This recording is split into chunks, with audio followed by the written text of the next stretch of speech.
Sjećaš li se ludila koje je nastalo kada su Omega i Swatch predstavili Moon Swatch? Redovi ispred prodavnica, preprodavci, hiljade ljudi koji su sat od 250 € pokušavali da kupe kao da je ograničeno izdanje Rolexa. I da, ideja je bila sjajna, spojiti prestiž Omege i dostupnost Swatcha. Ali tu je i realnost. Moon Swatch napravljen od biokeramike, materijala koji lepo izgleda, ali nije ni čelik ni titanijum. Lagan, ali lako se ogrebe. A mehanizam? Kvarcni, znači bez automatskog mehanizma, bez one prave duše sata.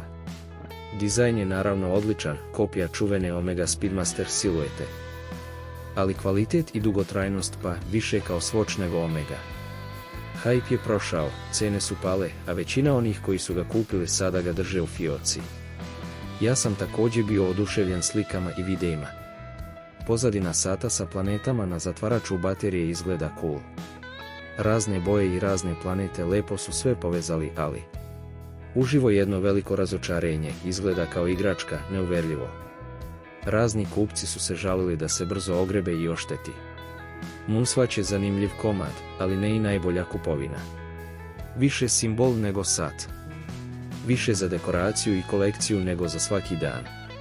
Imajte ovo na umu ako se odlučite za ovu kupovinu.